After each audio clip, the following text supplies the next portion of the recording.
Hello guys, welcome to my channel. Welcome back to Talk Barca. I hope you all are doing well. It's Barcelona 3, Villarreal 0. A big 0, yes. We will be once again talking about the full match. So come on, let's get on with it. And first of all guys, starting with the lineup. And it was something that we all expected. Well, some changes in the defense. Marc-Andre ter Stegen started as usual, our goalkeeper. In the two centre-backs, it was surprise. Marcos Alonso started. Eric Garcia was benched alongside Koundé. Jordi Alba started as we all predicted, but Roberto started on that right-hand side. In the midfield, it was as we expected. Frenkie de Jong, Pedri and Gavi. And up front, it was the front three that we all discussed in the match preview. Lewandowski starting as the number 9, Ansu on the left-hand side, and Ferran Torres playing as that left winger. And what a match, guys. To be honest, guys, what I have to say, this was exactly the breath of fresh air Barcelona needed. A fresh start after a terrible week that we had with the Inter Milan, with, of course, Real Madrid, the El Clasico defeat that was still stinging. And this was the win that exactly what we needed. And to be honest, guys, in this match, everything panned out perfectly for us in the first half. And it was basically the game of first half only. Second half, to be honest, nothing happened much. There didn't happen anything else. Yes, there was one chance for Rafinha in the second half. Rafinha should have taken that chance. Otherwise, there was nothing happened. But coming into the first half performance, and oof, what a performance by Robert Lewandowski. Starting in the game, Ansu Fati was bombarding the left-hand side. He was attacking. He was a complete threat always on that left-hand side. Ferran Torres had a very good game for me. He was decent enough in that right-hand side. He was trying to make things happen. And now coming on to the performance of Robert Lewandowski. Robert Lewandowski. And first goal, it was an inch-perfect pass, breaking the lines by Pedri Gonzalez. Jordi Alba with the ground pass. What a move it was by Jordi Alba. Credit has to go to him. And Lewandowski just taking two defenders, taking on, and then having a shot at goal and finishing it completely. And the second goal, it was better than the first one. What a goal it was. Absolutely, what a shot from outside the box. Absolutely world-class shot by Robert Lewandowski. I will say in this video,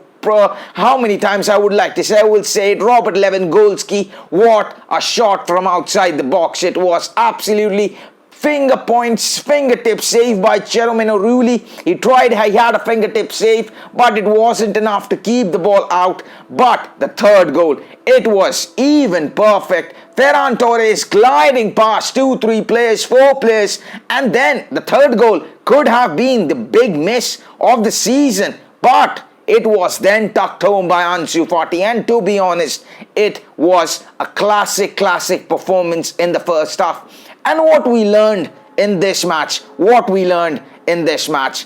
I have to say, sorry for the background noise, guys. If there is any noise, I'm absolutely sorry for that. But as I was saying, the midfield, it was a breath of fresh air.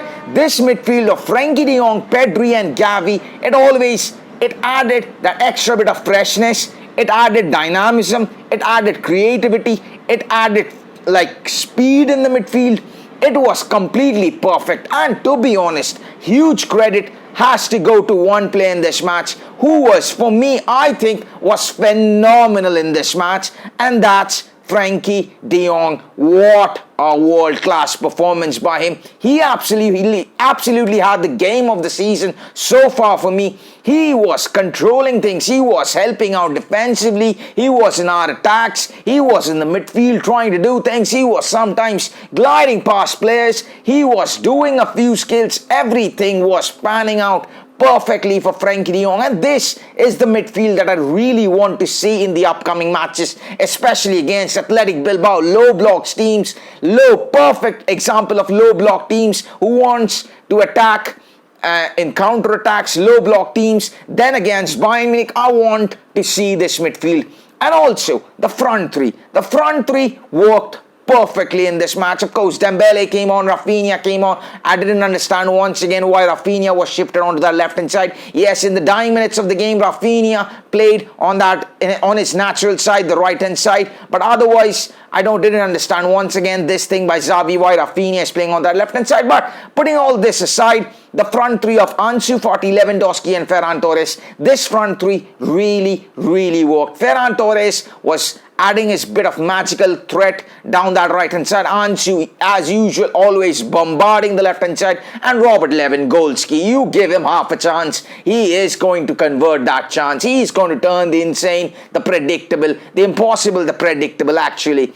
And what I can say, and to be honest, this was a perfect match. This was overall a very, very good. Defensively, once again, we didn't have to do much. Defensively, there wasn't much of a threat going. Alonso, there was one chance, one counter-attack chance by Villarreal. Well, Alonso came into life. I have to give credit to him for that. Otherwise, the defense, Jules Koundé acted as a pillar for us. Bellerin came on for the last 15 minutes, 20 minutes. He was good for me. Jordi Alba had a good game. He was, of course, we can't play Alejandro Balde in every game or so. So Jordi Alba had played the full 90 minutes. This was for the first time in the season he played the full 90 minutes. Otherwise, it was a very good match. So this was it. This was the match preview, guys. Once again, thank you so much for joining. Once again, if you're new to the channel, do hit that subscribe button, do hit that like button, do all those good stuff. And thank you so much for joining. Once again, if you're new to the channel, do all those good stuff. And I will be seeing you guys in the next one. Until unless,